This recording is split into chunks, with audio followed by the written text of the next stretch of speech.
Before we get into the deep stuff, let's give some basics or some things I want to do inquiry from the others.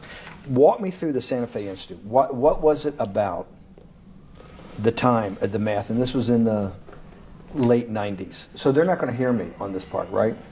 We're going to do it both ways? It will not be on the video, but we do have you recorded. Fine.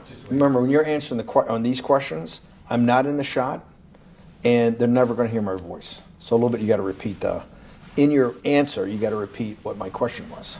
Oh, a little bit. Okay. Santa Fe Institute.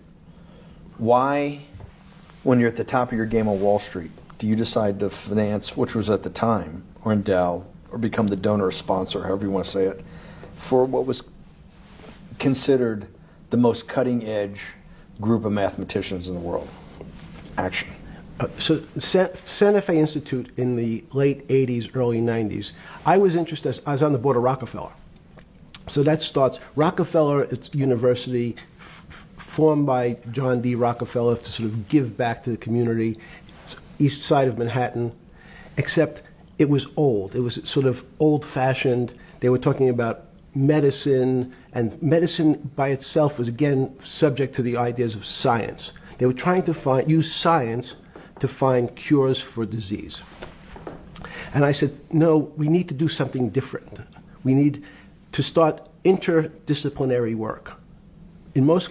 How did a schmuck like you get on the board of Rockefeller? What year was that? I don't remember. Late, I think 89 and 91. So that's one of the most prestigious research places in the world, correct? Yes. Okay, how did a guy like you get on the board of a blue blood, internationally known, hard research, Nobel Prize winners all over the place? How do they pick a guy like you, a trader from, or basically some guy from Bear Stearns?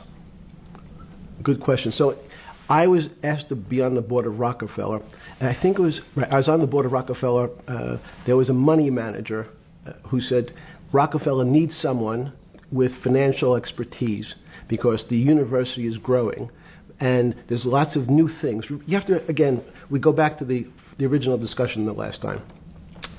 Up until the mid-'80s or sort of early mid-'70s, the most important thing was your name. If you were Rockefeller, you already were considered to be brilliant.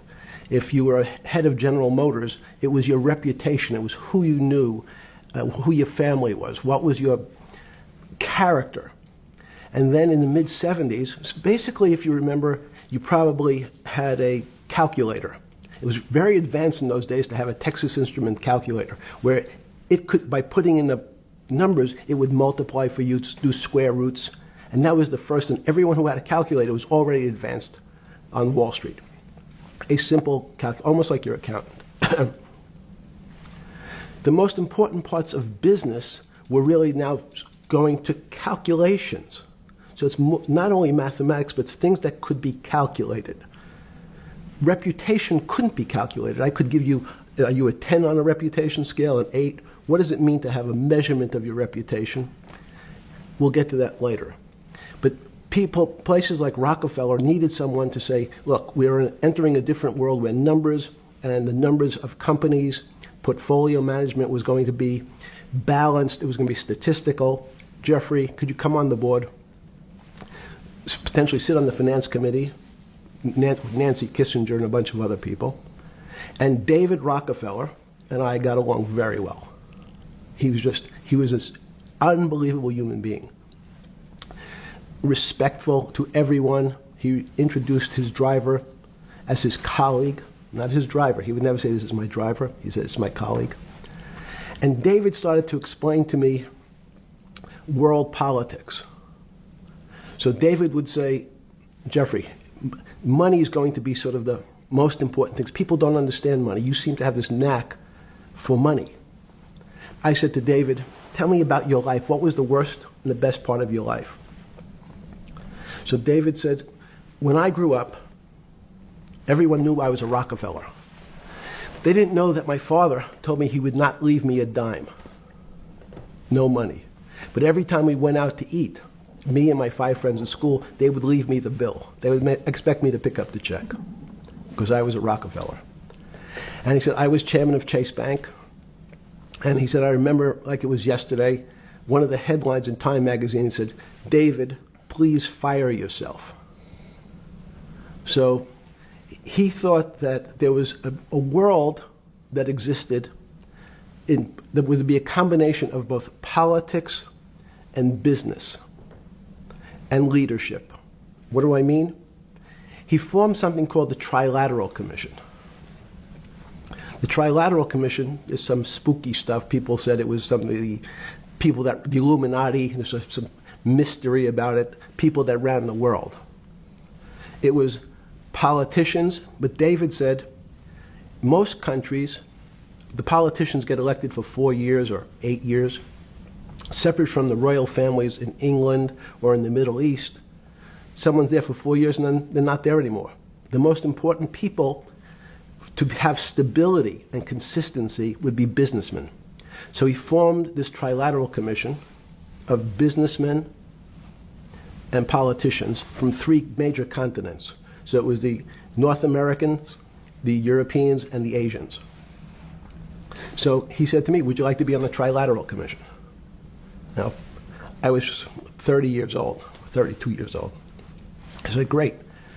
And he said, well, you have to fill out this application so they have your bio. And I looked at the list of people, and it was Bill Clinton, former president of the United States, Paul Volcker, every great leader in America, the Asians, the Japanese, and with a very long description of their history. And they asked me to fill in what I would like to have written.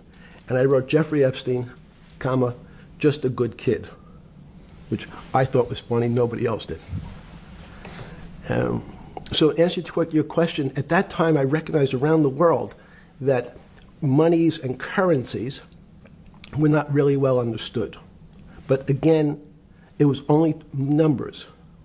So numbers, and I'll get to the fact that it was bad thinking. Numbers are very good. Are most people that you meet, even on a Trilateral Commission, when you meet most people, do you find most leaders financially illiterate, economically illiterate? Most political leaders don't come out of a background of finance. Most political leaders come out of a background of being popular. So in some of the countries, in some of the African countries, for example, they might have been a military person. They were a general. In some of the African countries, they might have been a disc jockey. Or in our country, they would have been an actor. The knowledge of money isn't, they don't have expertise, they have no degrees in finance. They really, and this is one of the major problems, their expertise, if they have any financial knowledge, is of their own checking account or bank account and filling in their own taxes. So many world leaders who don't really have a financial underpinning make fundamental errors when it comes to money on a country or institutional level. Let me give you an example. If you, Mr. Bannon, if I said your assets increased last year, you'd say, that sounds pretty good. And I said, what does that mean to you? You'd say, well, I have more money. I guess I'm wealthier. I'd say yes. And if your debt increased, would you feel wealthier or poorer? You'd say, well, I don't want to have increased debt. I don't like the idea of that sound, increased debt. Now, that and world leaders understand when their assets go up, they feel better. However, institutions like banks, things that people don't really understand are financial underpinnings of banks. When I say your bank, Mr. Bannon, you have the Bannon Bank, you doubled your assets. Sounds good, but what does it really mean? It means people owe you more money. You don't have any more money. What? Yeah. A bank's assets are how much it is owed by other people. That's crazy. So if the bank goes from $2 billion of assets to $10 billion, it means people owe it an additional $8 billion, but their assets have gone up. So the terminology of assets and liabilities is different for banks. It's not natural. And what most people, and you ask questions about world leaders, there's many people, I think your old boss Mercer understood, there's a fundamental part of money which is called fractionalized banking. And fractionalized banking is something that finance people understand, and the people on the street, and when I say people on the street, that's where I was when I started on Wall Street, would find it impossible to believe. Impossible. Why? Bannon Bank, I give you $1, just one single dollar.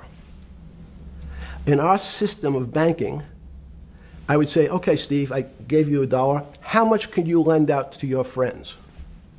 And your natural reaction would be probably something less than $1 because I want to keep something in my pocket.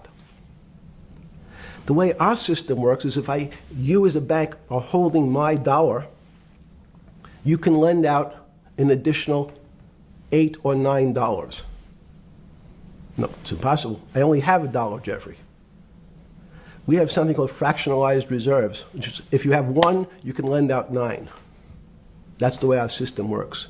And so not only do world leaders not understand banking, but the man on the street, my father who worked in the park department, it would be beyond his imagination that people could lend out more money than they actually had in their pocket. Next question. Wait, how did this, in understanding that, when you get on something like the Trilateral Commission, you're on the board at Rockefeller, which is the most advanced research. You get brought into the Trilateral, which is the elite of the elite. How, since you're only at that time 30-something years old. 8 years from teaching at Dalton, right? You're Dalton. No, 10 years. 10 years teaching at Dalton. Yes. Walk us through. I mean, put us in the room. Walk me through exactly what it felt like. What it felt like being on the board at Rockefeller. You got these Nobel laureates, and you're sitting there making decisions, and you start to meet these people at Rockefeller. Now you start to meet these people at the Trilateral Commission. What did it feel like? It's a great question. So what did it feel That's like? what I'm in the business of asking. Yeah. What did it feel like meeting some of these people like Kissinger or Rockefeller? And those are two extraordinary people. But in general, I think the question, the people on Wall Street, I tell the story, the first day, one of the first days when I was in Wall Street, someone said to me, would you like to buy ATV? And I was looking in the brochure and I couldn't figure out what stock had a symbol of ATV. And when I finally said, well, I can't find it. And they said, what's the matter with you? Do you want to buy ATV?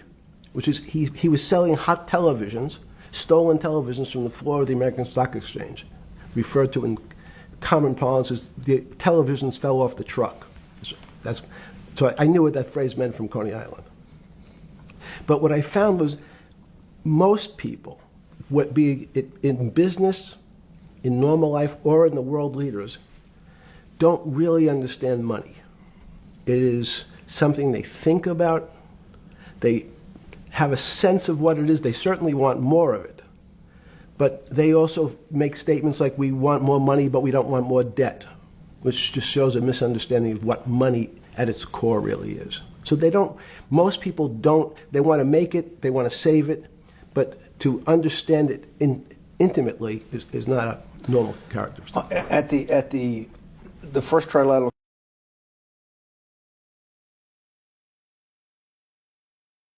or something?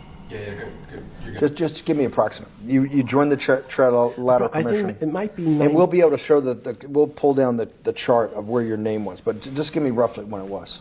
I think it could be 90. I don't remember. Okay. Let's say early 90s. Yes. When you got on the Trilateral Commission and had the first, do you remember where the first meeting was? It was in Tokyo. In Tokyo. And at what hotel? I would like to say the Hilton, but it's probably not. And it's a 3-day, 4-day? Give me some 3-day event. And walk me through the whole thing. Speeches. It starts with a dinner. Just walk me through it. It was boring. You couldn't possibly think it was boring. It's It bullshit. was boring. You had to be stars in your eyes. No. Did you fly over privately? Yes, but it wasn't my plane. So it didn't count? No. You fly over. Yes. And it was who were the first? Like when you first met those leaders, you had to be wowed.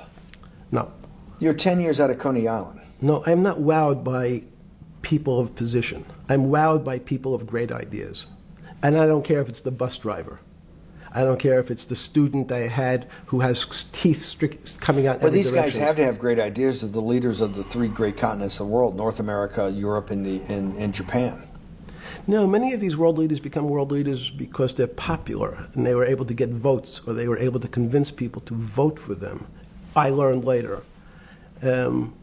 Many of them were just good at what they did in terms of politics. Remember, world leaders are politicians in general. They're not scientists, they're not intellectuals, they're not great thinkers, they're great politicians. At the first Trilateral Commission meeting that you remember in Tokyo, sometime in the early 90s, do you remember what were the big issues of the day that they were talking about, and what did you think about it? Yeah, in fact, it was funny because they were talking about inflation, and they were worried that what would happen, how do you control inflation? And as a mathematician, I didn't understand the concept. I don't understand the concept today. How's that possible? Well, when you talk about most things to do with money, money is meant to be local. It's US dollars. Then I understand what it means. If inflation, it means my dollar today inflates, and it doesn't buy as much as it did a couple of years ago. The prices go up. I don't have. It seems that everything is great, but in fact, my dollar is shrinking in value. If you, and you're the financial genius here. I'm just a lowly M&A guy. Sure. If you let me finish the thought. Go ahead.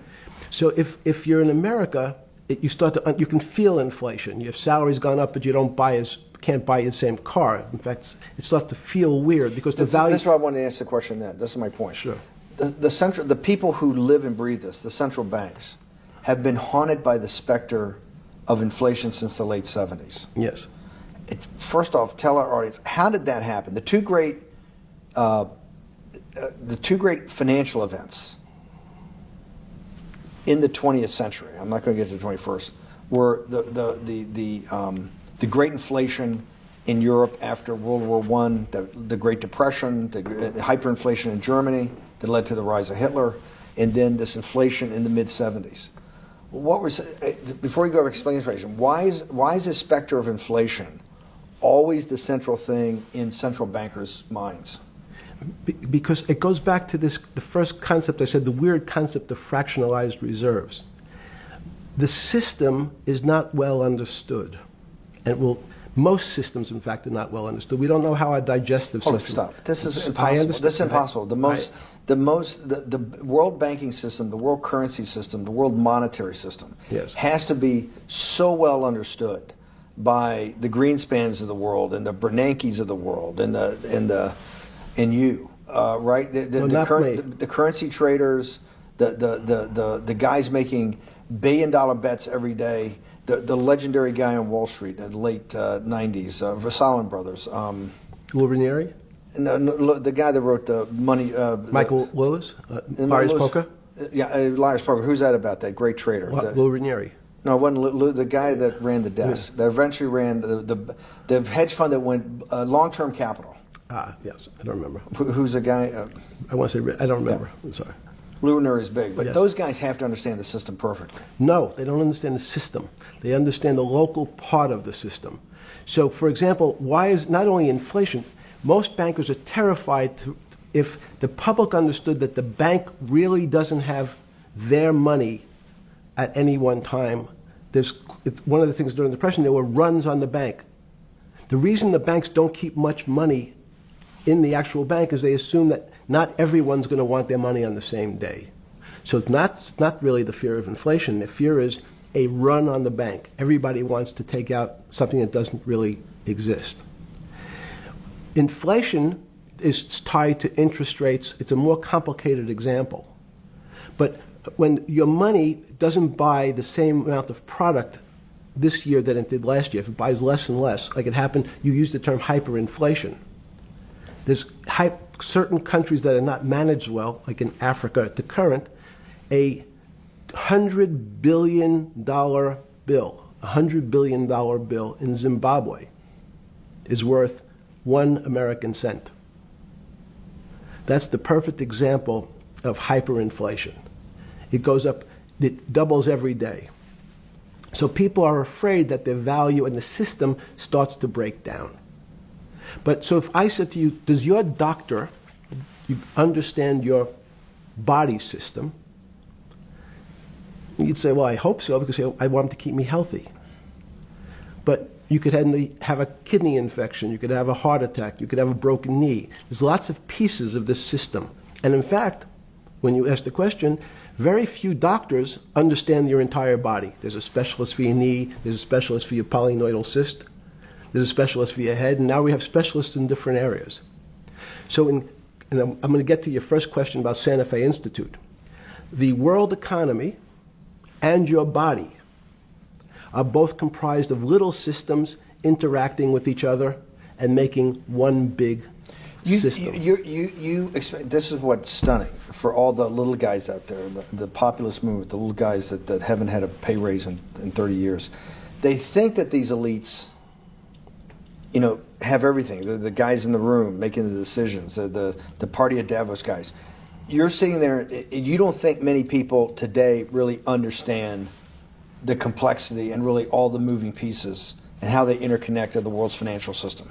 No, not only don't they understand the complexity, and that goes back to Santa Fe Institute was an attempt of trying to see if there was a way to mathematize, formularize, or algorithmically understand what the term complexity means. That goes back to the original question. Complex systems are complex by definition. But there's not necessarily, it's not one level of complexity. We might say, well, our fingers are complex, the movements, the muscles of our hands, but it's not as complex as the blood system.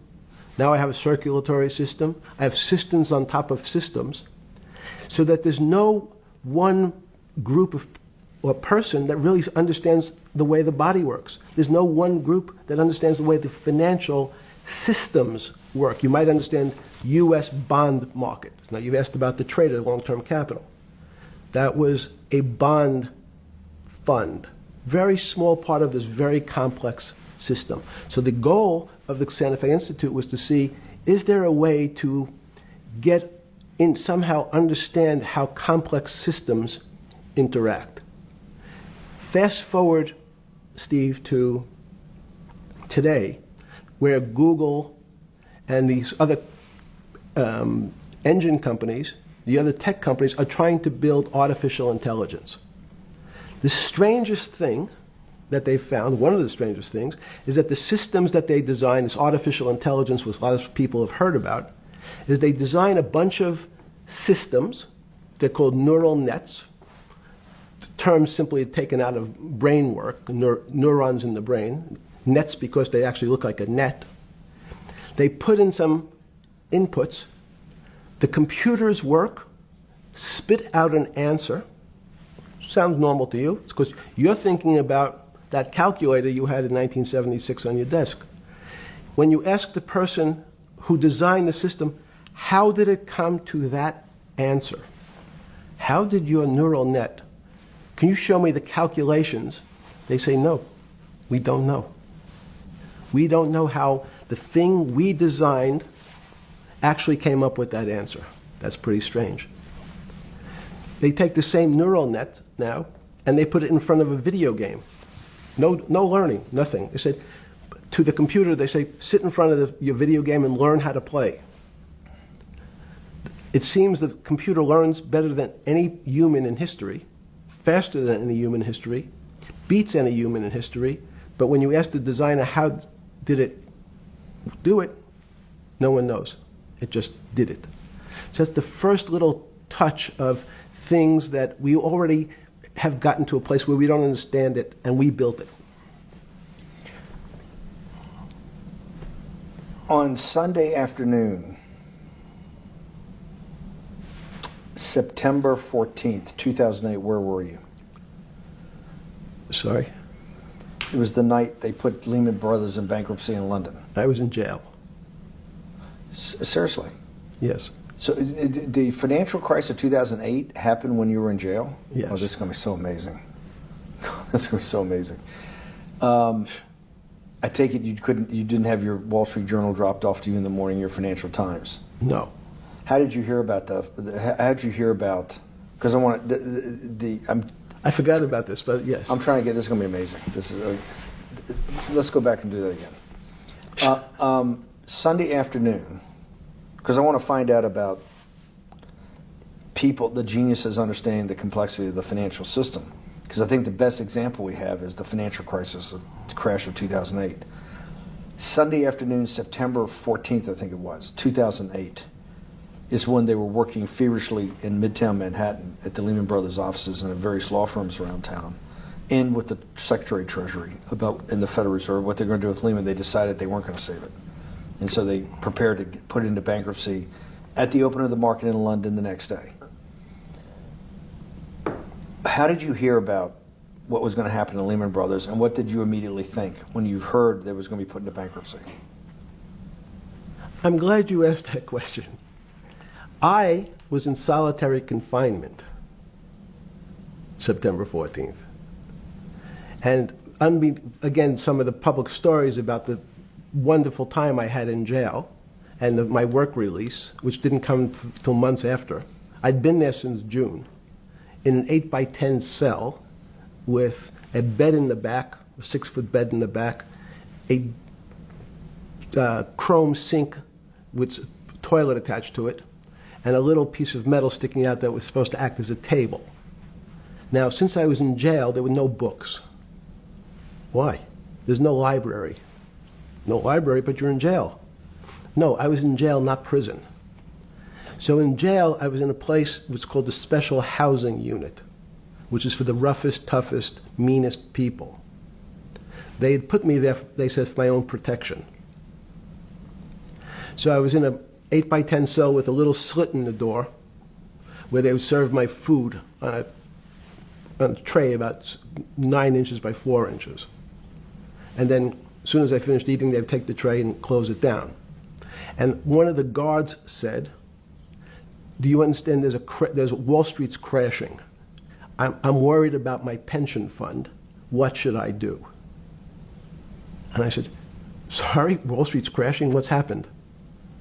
And he said, there's some crisis and some companies are going bankrupt.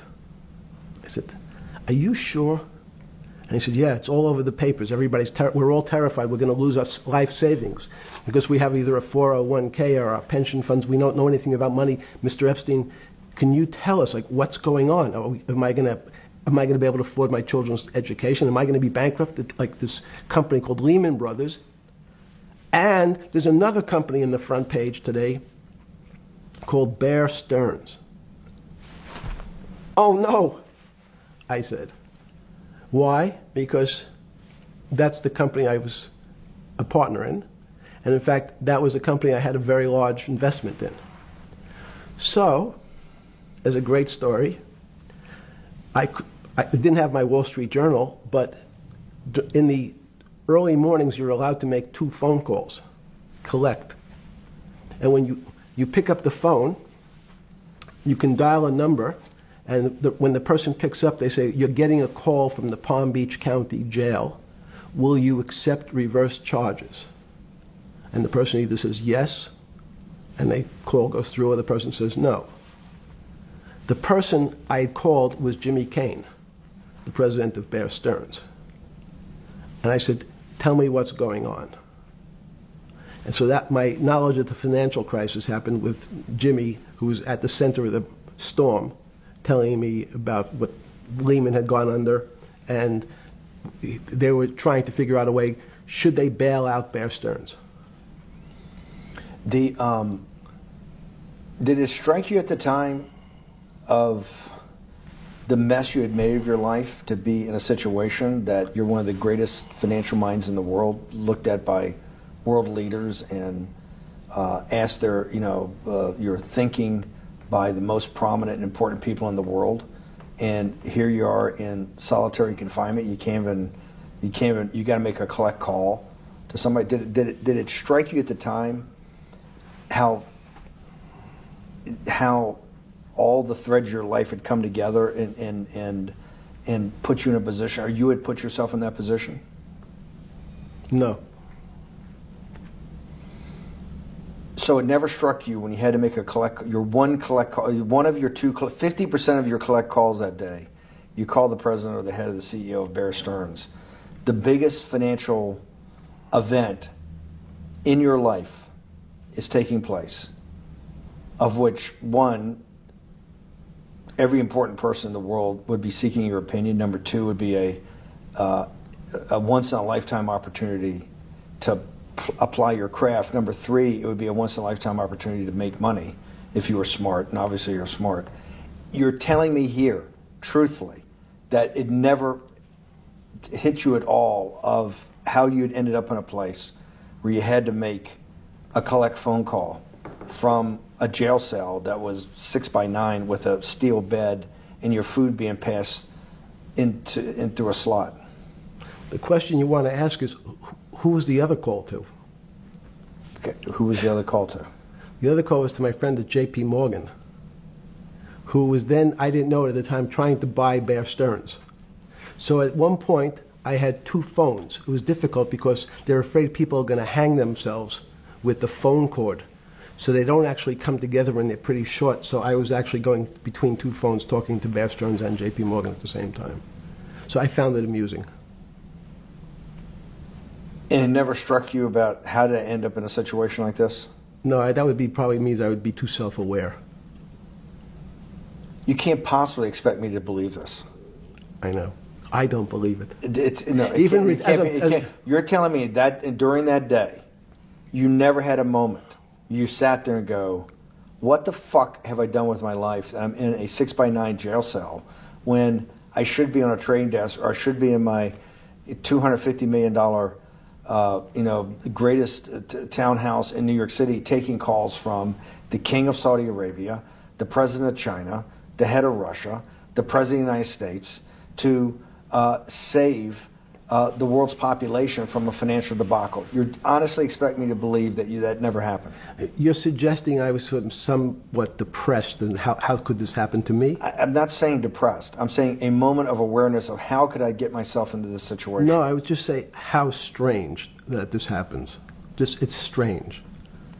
I'm wearing a jumpsuit and flip-flops. What color was the jumpsuit? Brown. Brown. Brown jumpsuit. Yes. I notice I don't see you in a lot of brown. No. Brown jumpsuit and flip-flops. Flip-flops, yes. With no access to books, no access to newspapers, no access to anything. You had lived on information. Except my Almond Joy bars. I had extra Almond Joy bars. Did you eat Almond Joy bars and things like that because you're afraid of what the cooks did to your food? Yes. Is that because of that you were in for the crimes that you were in for? No, it was just in fact I was. Is it because you're wealthy? Yes. How did you know that? Well, people would constantly come if I was passing by or have to go for my medical. People would either ask to borrow money or make some other types of comments about. In the beginning, what were the comments? At the beginning, what were the comments? It serves you fucking rich guys right that you're here next to me. There was nothing about your crimes. No. So all this rumor you hear all the time about people in prison that commit the type of crimes you commit, you're saying in your personal thing is not true. No. It was all because you were rich. Yes. And it was all because they wanted to borrow money. Or get advice. Yes. What, they get advice to go long. Yes. You're telling me is this time to buy? You're telling me in solitary confinement they're interested in going long. Yeah. They want to know what does that say stocks. about human nature? Well, what I think the people find, one of the reasons they wanted to keep me in solitary confinement was they're afraid that everybody would want to know which stocks to buy. But what happened was, after this crisis, now it's on the front page of every newspaper. I don't want to lose this day. Sorry. When you first heard that, was it Bear Stearns had been kicked into bankruptcy, 6 months before? No, this is the same time. This is part of the same deal. I thought, no. Bear Stearns, they saved Bear Stearns and didn't save Lehman Brothers. That's right, it. they let 6 months before they had bailed out Bear Stearns. But Bear Stearns was still a zombie, A shell of its former a self. former self. But they had, quote unquote, saved it. They admit, why did they make the decision in your mind? Why did Hank Paulson and Bernanke, what's this concept of moral hazard? Explain to the audience what moral hazard is, and why did they save Bear Stearns 6 months before, and why did the smartest guys in the room decide not to save Lehman Brothers? It's a good question. The real issue is I'd have to go back when you have these systems to the way your doctor responds to any type of emergency in your body. If they might decide to save your kidneys and let your gallbladder go because the gallbladder is less important to your overall system. If at that time, even it's not that long ago, the boogeyman was when said, well, what really happened? Jeffrey, what really happened? What is this financial crisis? And, some of the progressives and the right wing blame it on the banks. It was the banks' fault. And it's the fault of this very esoteric, unknown concept of derivatives. It was really the derivatives that caused this financial crisis because the derivatives got somehow out of control and in the Mickey Mouse. And that was the way you started your road to a billionaire went right through derivatives. Yes. But derivatives were not the cause. Derivatives were not the cause at all. It's like saying your hair was the cause of your heart attack because it was on top of your head. So what when you was fell the down. cause? There isn't, let me say, there's no one specific cause. These are system collapses.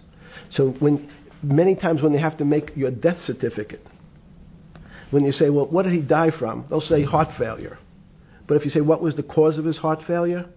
Well, he had low blood pressure, his sugar was high, he was diabetic, he had all these other problems. But they say, no, we need a word on your death certificate. Did he die from brain damage? Did he die from heart failure? That's the financial crisis. Many people said, well, what caused it? They wrote, like on its death certificate, derivatives. But derivatives were not a fundamental, derivatives are not a fundamental cause of anything. Was it Sunday or Monday? I take it was Monday morning when you made your two collect calls and you were talking to Bear Stearns on one hand and Morgan Stanley on the other. J.P. Morgan. J.P. Morgan. That was Monday morning. Did you, Jeffrey, being one of the financial geniuses in the world, did you understand what Lehman Brothers going into bankruptcy, the domino effect, that by Thursday the financial system would be under such extremis that if it didn't have $1 trillion cash infusion in the United States, it might collapse?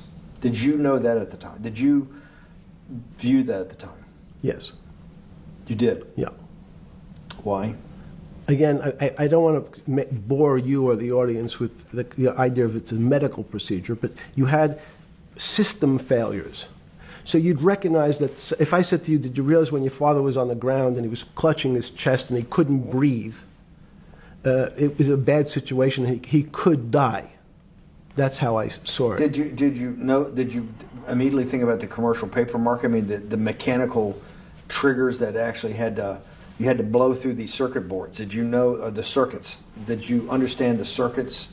Or did you have a concept of the circuits that were going to get blown through? Yes, but only because of an analogy to a body. And in fact, from my telephones against the wall with my little metal wires, because the next day I talked to another person in Washington about the issues of what I thought was happening, and I made the same discussion about the... They were at the Treasury Department? Yes.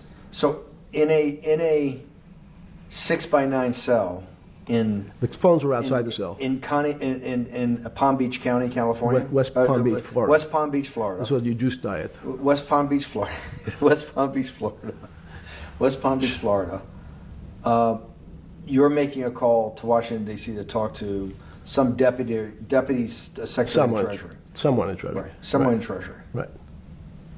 And that does not, the night before you go to bed, it doesn't dawn on you at all. You never have a moment of self-reflection that, how did I end up on this metal cot when I should be at the center of things? No, I had a telephone. So I've said, I can talk to, it makes no difference where I am. In fact, I'm still talking to the same person if I was at my home in Palm Beach. But I'm here in jail. Home in Palm Beach. I can dial my own phone. That's bullshit. No, but you can also make 1,000 phone calls. Here you got to make one, and he's got to take. Think how much better that was. I had to decide who was the right person to call. That was unusual for me, because I would have called 20 people. And before. what was the advice you gave? I said, you have a sick patient, and it's very much like a sick patient in the emergency room. You can't think about it like your car. People in normal walks of life think about money and things as a machine. And unfortunately, so if your car breaks, cars are always easy to fix. My jets, my cars, if it breaks, I know it can be fixed because it simply follows the same pattern. If this part breaks, you replace the part and the thing works again. People and the financial system are not machines. They can't be fixed the same way. You can't simply take out put some more juice into the commercial paper market, and that's like replacing the carburetor on the car. It's much more, I have a patient who can't breathe, has a stomach problem, can't see, looks bleeding at the same time. What do I do first? I have to think about it as a system. Where's the most logical place? What's the most dangerous place? If your heart stopped, we have to start your heart again. In the equivalent to the money market, why do I have to start your heart again? I need to get your blood flowing. If your blood stops, you're dead. If liquidity, which is the equivalent of blood in the financial system, dries up. Once liquidity is basically cash, putting cash into the system. Forget system. about what it is. Okay. Liquidity is liquidity. It allows the system, it's the blood of the system. You need to pump blood hard into the body of the economy to keep it flowing. And if you're, especially when you're worried about someone dying, you're not going to be worried about the niceties of, well, you got the shirt dirty and there was some damage. Pump in that blood, keep that heart pumping. When you talked to the person in Treasury on Tuesday the 16th, did you get a feeling as you were sitting in your 6x9 jail cell in West Palm Beach, Florida, that they were on top of things? No, you can't. It's impossible to be on top of things. There's no such thing. It's, again, the doctor watching the patient die. You hopefully have some confidence that he's seen it before. He recognizes that there are some steps he has to take first before he bandages the guy's finger or worries about what shoes he has on. So you hope that the people in charge, your doctors who are working on the emergency patient, have enough experience and, frankly, judgment to try to keep the patient alive. Did you think that they had those things, patience and judgment? They had pretty good judgment, and you needed a lot of luck, just like in the dead patient. You need to, hopefully you put that blood in and it's not too late. And you make some mistakes, but you have to know you're going to have to give it a shock. In the run-up to the September crash of 2008, yeah. I guess you weren't occupied with finance. That whole summer, how long had you been in jail?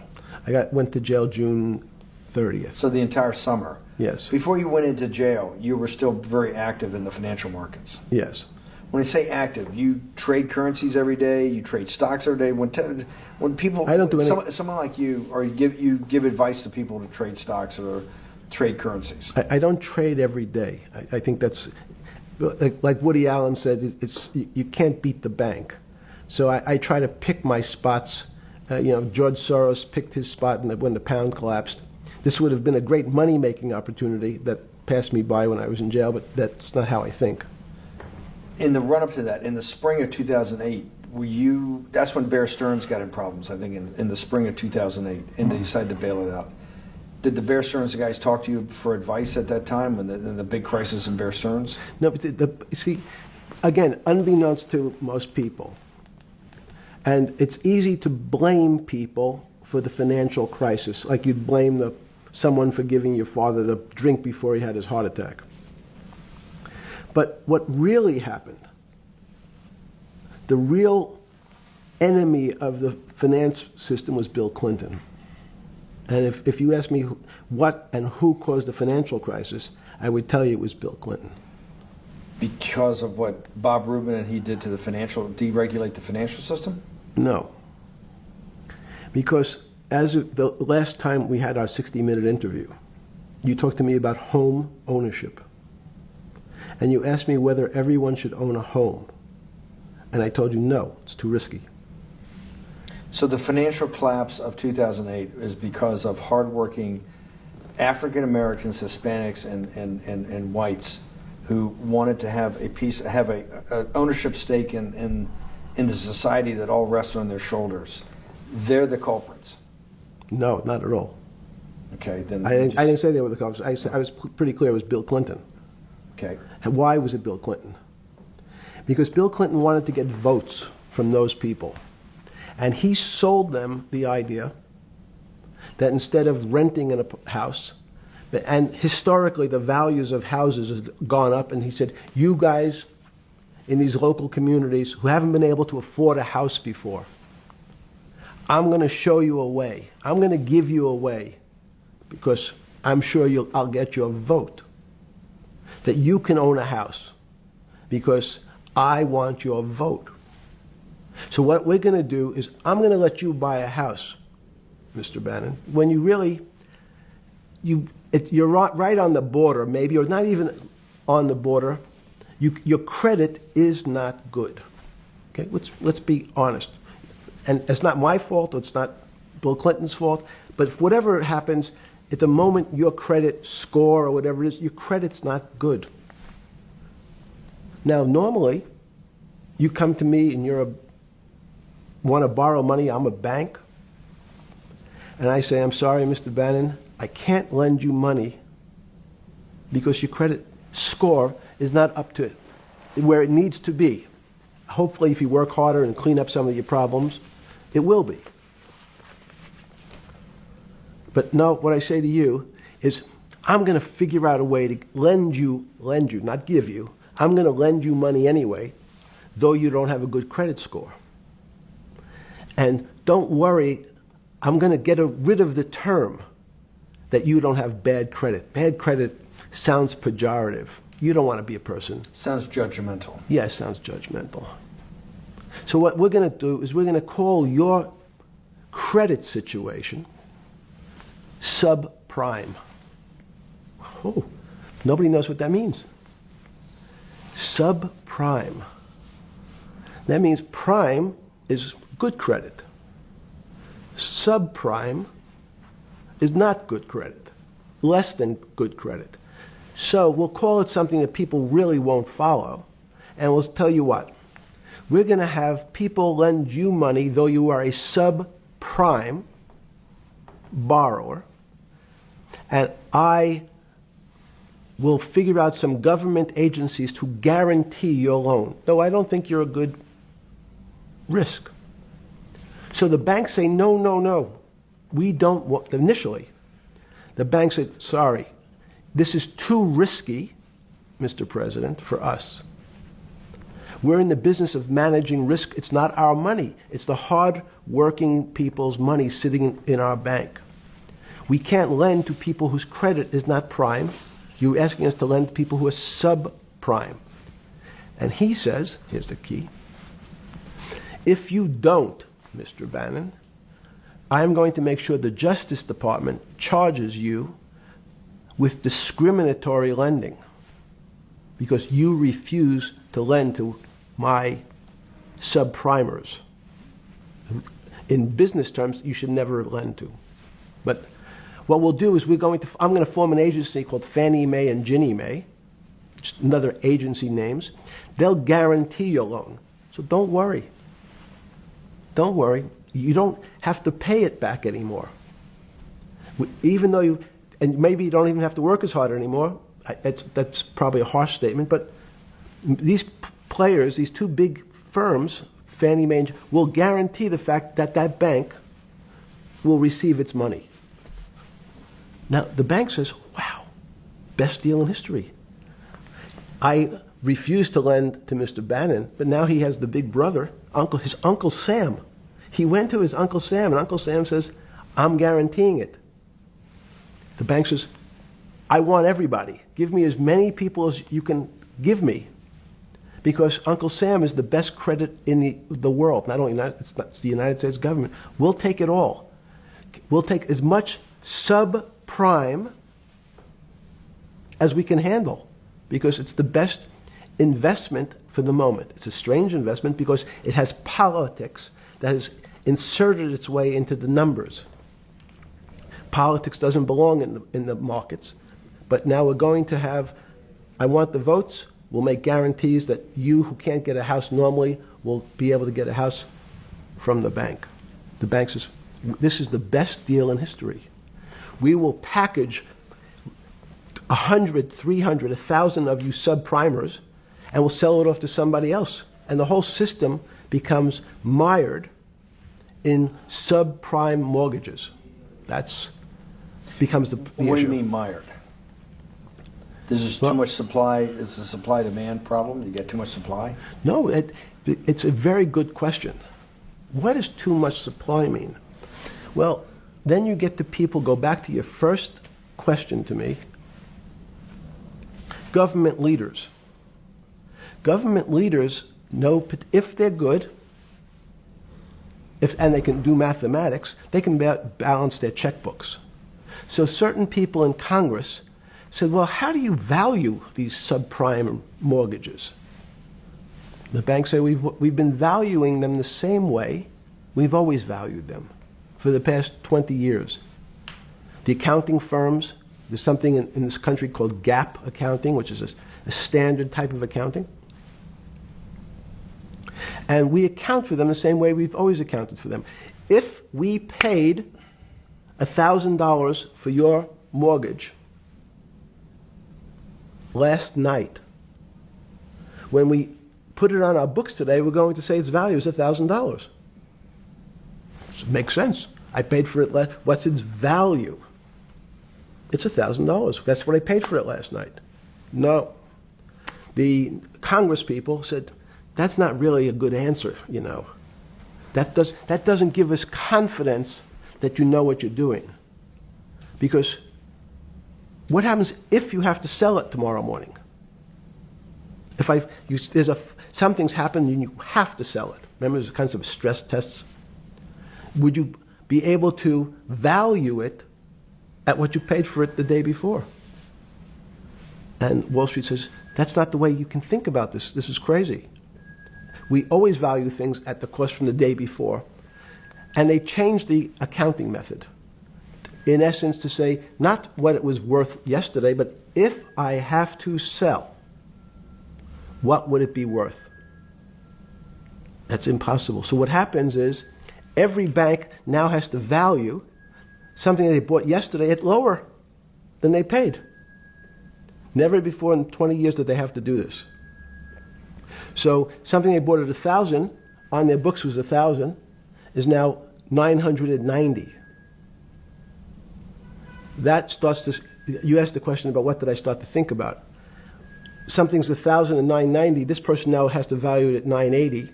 When did you first start to get nervous? Understanding Bill Clinton in all this. Did you change glasses? Yes. Okay. I changed shirt. I saw that black. Are you okay with the? Yeah, great. I think we're gonna have all kinds of changes. I'm experimenting. Yeah. Okay. When did you get a feeling? Did you ever anticipate before it happened something like 2008 could happen? No. How could that be? It's the word I can beat it to death. Is that it's very much like would I anticipate I'll have a heart attack tomorrow? Unlikely. Was 2008 a heart attack or a stroke? Debilitating. It's a better. It was both. But why was it both? Because in fact, as I said, the blood was getting dried up in the system, and the head, which is sort of the central bank, wasn't working.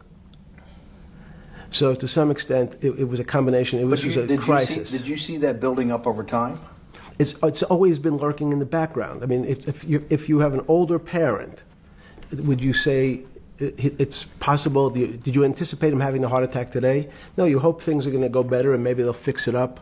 The system was getting too complex, and it wasn't based on derivatives, because what people keep forgetting, and as I was just explaining, Wall Street, and in many professions, including Wall Street makes it sound complicated. They don't want the little guy to understand what they do because they make so much money and they don't do very much. So they couch it in words like derivative and stock options and commodity futures and different types of contracts. It's all fairly, everyone is capable of understanding it. It is not complicated. But Wall Street, because they make so much money from doing fairly simple things, needs to make it more complicated than it really is. We had a very big recession in the early 90s based upon real estate and Japan basically imploding. Let's again, okay. You had a recession in the 90s. I don't know what it's based upon. It's always interesting to look back and say, separate from there's certain triggers, like there, in the 70s there was a... What do you think it was based upon in the 90s downturn? It's clearly there was a huge downturn. No, I know there was a downturn. That's what I know for sure. I don't... That's a fact. That's all. Everything else is sort of speculation about why did he have that? I understand that, but there's some speculation that has 0% probability of being true, and there's others that have 90%. In the range, when you look at the range of alternatives of what could have caused it in 90, and what I'm trying to do is get you all the way up to 2008. Look, you're the smartest guy in the room, right? You know that. Do you think there's anybody in the world today? Oops, this is going to be a bad question. No, but do you think anybody in the world today, the Alan Greenspans, the Bernankes, is there any central banker you know, any partner of any Wall Street firm, any guy running a trading desk, and I would take it that would be, or anybody at a Larry Fink at BlackRock, Steve Schwartzman at Blackstone, the top 100 financial guys, and let's throw in a couple of Nobel economists, and let's throw in the best professors at Wharton, at Harvard, at Stanford. Do you think that there's anybody that understands money or understands the world's financial system as good as you? There must be. But it doesn't come to the top of the head. No. Okay, fine. Now that I've gotten that, let's go back to 1990. In that arc from the fall of the Berlin Wall to 2008. Good. We started with the implosion in Tokyo of the Japanese economy, Japanese financial markets. We had the huge run-up in internet stocks, right? We had the implosion of that in 2000. The bankruptcy of Drexel Burnham in 90. Mm-hmm. Implosion of Japan, huge run-up in equity markets for the internet, implosion of the internet in 2000, 10 years later roughly. Mm-hmm. And then this run-up through the Iraq War and all that, the run-up to 2008. Every 10 years, it seems like, we're in some sort of 10 years before the 1990s was the 70s. You sound like an astrologer. Okay. And not a finance person. I'm not a mathematician. It just seems to me a pattern of every 10 years. That's misleading. That's exactly right. Okay. Because people like to see patterns. People like to see patterns where there are none. So a pattern of a financial crisis every 10 years is just in my mind. Yes. Long-term capital that had to be bailed out back in the late 90s when everybody panicked. And that wasn't that bailout today would look small, and it was a $5 billion or was $30 billion. Businesses fail all the time.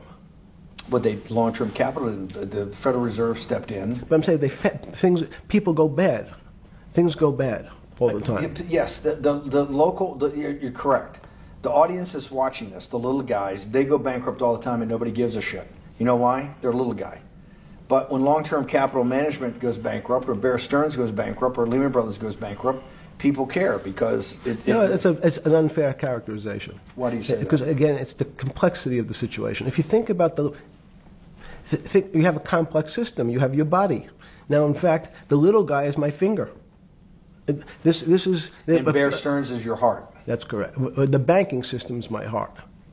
The system, I can't risk my because remember, it's not only my. You haven't been able to name. Hang on. You haven't. Hang on. No, hang on. I was trying to hang. I wanted to see if the hang on worked. No. You haven't been able. You're not good enough yet. You're like junior wizard trying to do it. You haven't. Yes. I'll say, since we can't name another guy that's as good as you. There may be a couple out there. You're not bragging. You're humble. It had to be sometime. Please tell me there was some time before you went to jail and basically got cut off from daily information in the summer of 2008, that you started to get very nervous that this complex system, that something was deeply wrong? Okay, first, let's go back. When I say no one understands the system better than I do, it doesn't mean I You always understand. sound like a doctor. You're afraid he's going to get sued for giving a thing. Yes, You're not taking on no. any liability. There's no contingent Yes. liability here for Yeah, your no, answers. no. But the word understand is the problem. Okay. I don't understand the system. So I don't understand the financial Will you system. please stop? You cannot sit here and tell no, me. no. What we just went through, I'll go through again. The hedge fund managers, the money managers, the central bankers, the commercial bankers, the heads of the investment banks, the heads of all the trading desks, the top economists, and I'll throw in the business school lecturers at Stanford. Of all the top 200, 250, you can't name at the top of your head the guys are at least at your level. You have to understand it somewhat. No. Sorry. We all don't understand it. No one understands it. It's a miracle. That's part of the problem. It's impossible to understand. That word understand simply means if this happens here, that will happen there. It's predictable. Understanding means it's predictable. It's not predictable. That's the problem. In complex systems, that was the fascination. Is there a way to tease out some level of predictability? So even No. In fact, you would ask the question. It's a great question, which was it a stroke or a heart attack? Now, most people don't know that before they were going to have a stroke, they had a stroke. They just have a stroke. Do they understand why? In hindsight, you go back and you can make lots of explanations. It might sound good, and if you're talking to the working man, you're using language that he'll never understand. It's complex, so he, just like going to his doctor, he says he has a gastrointestinal problem, or he has diverticulitis, as opposed to saying, you had a stomach ache, you ate bad food. People don't like to say it in normal, everyman terms. The system had a stroke, and we don't know why. But you just, okay. Hardworking people, and there's a great social benefit, would you not agree, with people having ownership in the system? When you say ownership in the system, it doesn't mean... Let's start over. Okay. Yeah. So flip Sorry. over your phone too, because Yes. I don't want anyone to see Yeah. what's on your phone. So maybe flip it down or something. Yeah. Yeah, who knows what the fuck comes up with that phone? That's correct. We don't want to send you. KSA. I can't not believe I've got the magic moment when you're in fucking prison or jail, wherever the fuck it is, It's in crazy. solitary. Now, there's a funny part to that we missed, which is said... Go ahead, tell it. The funny part is what you asked me... Is there anything funnier than that? No. For black humor, I don't make any black comments. Sorry. You asked me what I was wearing. That's right. You're too wrapped up in the Me Too movement. Yes. So I was wearing a brown jumper and a brown pair of pants given to me by the jail with the word trustee on the back. Because you had qualified to be a trustee? Well, the funny part was it was spelled Trusty. So I wasn't really sure. I'd been a trustee in many different operations, but it was the first time it was actually printed on my back and spelled incorrectly. Probably had a higher level of being a trustee at that than you had at all the boards that you were trustees, right? Yes, right, because as the trustee meant you get two devices to clean your toilet as opposed to one. Yeah, but it also meant that you had some sort of personal fiduciary own responsibility for oneself, right? In the jail? You mean? Well, that's what being a trustee is. That's where they give you two. Yes, you get two cleaners. I was a trustee in the jail because I was able to teach some of the kids to help them get their GED. So that's how they gave me a trustee job. There's no time. I got to go back to this because I'm like a dog with a bone in this thing. Yes. You can't. There's something deeply fucked up with you. At least something. Well, we know there are things deeply fucked up with this. You will get through in this film, Right. But you cannot possibly sit there knowing that you came from nowhere, knowing that you went to the very top of what is considered outside of science and maybe physics, the thing people most admire because it's like alchemy, understanding high finance. To sit there in what will be the defining financial crisis of our time, like Black Friday and or Black Yes. Monday, whatever it was, in the Great Depression, and be there at that exact moment, triggered in part by a firm that you used to be a partner in and knew intimately well, and it created much of your initial net worth because of, and know that you couldn't, someone who lives on a phone, right? Yes. Because you do live on a phone, right? Correct. You had to make just 2 collect calls. You cannot tell me sometime during that day you did not have that conversation with yourself of how the fuck did I do this to myself to put myself in West Palm Beach in a 6x9 cell with a metal fucking bed with a brown shirt that said trustee spelled wrong. So did I find it amazing that I was there? That's a Not better- amazing, and I don't want to say it's Nope. not funny. Oh, I thought I wasn't funny. Right. But Not amazing. no, it was incredible. Incredible in what way? This- Incredible like, how do I do this to myself? No. It's as incredible as me sitting here in this house. They are both just 2 sides of the coin. That's how I think about it. That my life today is incredible. Do you consider yourself a stoic? No. I consider myself a hermit. Stoics are not very happy. Being a hermit then, being in that 6x9 cell, being in the cell, qua the cell was not the problem, right? Correct. What was the problem? Eating the almond joy bars. Because you couldn't eat the food. No, right.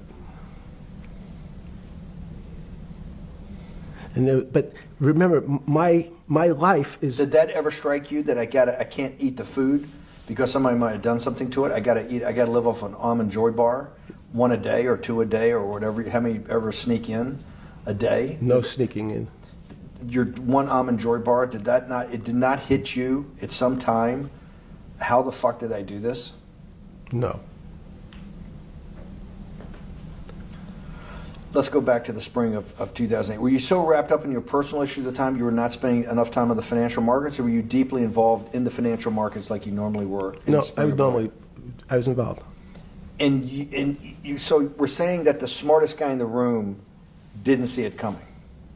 No, of course The not. bankruptcy of Bear Stearns, you just thought was a Bear Stearns problem. You didn't see it as systemic. I know you keep harping on it, but it's not. Because you're a mathematician and understands systems. It Seems that anybody that understands that they had a systemic problem, you would at least be the first on the early search radar. If you're not going to see it, then I'm really afraid, because that means that I always assume there's at least a set of guys out there that have some sort of sense that something's not right. Imagine the guy who has a stroke or had the heart attack. When you ask him, did you feel funny the day before? He's going to tell you, yeah, I didn't feel right. Something was off. I didn't feel right. I had my stomach was right. I felt a little dizzy. I felt a little weak. But if you asked him that day before, do you think you're going to have a heart attack tomorrow? He'd say, no, I just feel a little weak. I'm a little dizzy. My stomach hurts. So these systems, and that's the issue of complexity. What complexity says is that, in fact, everything seems to go along, and people have seen it. One of the great examples of complex systems is sand dunes. In fact, the sand keeps building up. People have seen some, and all of a sudden, one more sand drop, and all the sand starts running down the hills. That's the way I see the financial markets. Well, you funded Santa Fe in the early 90s or late 80s? I believe it was early 90s. I can get back to you. But early 90s, Santa Fe was funded for the study of complexity theory. It was math. So let's back up. So why did I buy a ranch in New Mexico in 1993? So that gives you some sense. So I would have funded it in 1990. Los Alamos, which was the high-energy lab up in New Mexico, was losing all its scientists. In Los Alamos, it was where Oppenheimer and where a lot of the nuclear weapons program, the bomb. That's where the Manhattan Project. Manhattan Project was Yes, Los Alamos, and you bought your property out in New Mexico to be near that? Yes, because the scientists were going to they cut the funding for high-energy physics. But the people who worked in Los Alamos would still be in the Santa Fe area. They cut that because this was the Cold War dividend, right? I don't remember exactly why. It was because, again, people thought that physics and high-energy physics really wasn't that important. Because that was about nuclear weapons. No, it was because they decided, which may be not right. This was the same time that Murray Gell-Mann came up with the term quark, Q-U-A-R-K.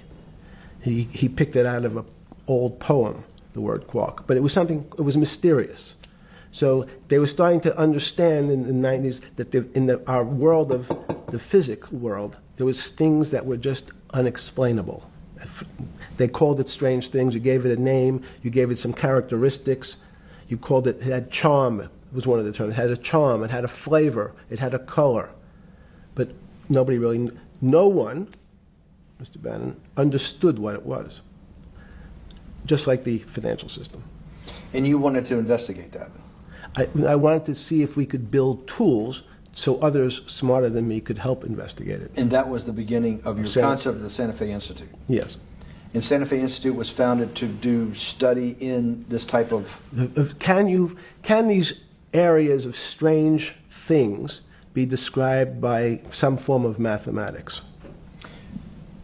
So that's what I'm trying to get at. The foundational thought, the organizing principle of Santa Fe, yes, in the high physics lab at Los Alamos, right, which had been the headquarters of Manhattan, and the Trinity Project, right, the bomb. Yes. So you're talking about the elite, the high priest of physics. Of physics. Yes, sir. Which high priest of physics, some subset of that is also mathematics. Yes, they're both similar. Project out. One of the tools you want to do is to make sure that in this complex system, the finance system, I'm doing a lot of this for philanthropy and a lot for the good of mankind, but also to be able to understand this complex system, the most complex outside of maybe our body, of the financial world. Yes. Did they create tools, or were you smarter in than the mid-aughts, 15 years later, than you had been then because of work that was done at Santa Fe? No, it was great.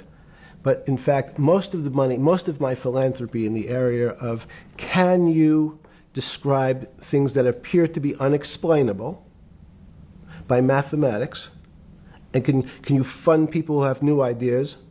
And unfortunately, when someone thinks they've been able to, there was a man, Stuart Kaufman, when they think okay, I figured out how to be able to predict the unpredictable, what appears to other people to be unpredictable. But my system, in those days it was called genetic algorithms, can predict what things will happen, and they all want to make money. So they use their systems to try to figure out, they know they have figured out the way to make money because they figured out the unexplainable. They try, they go bankrupt, and we start again.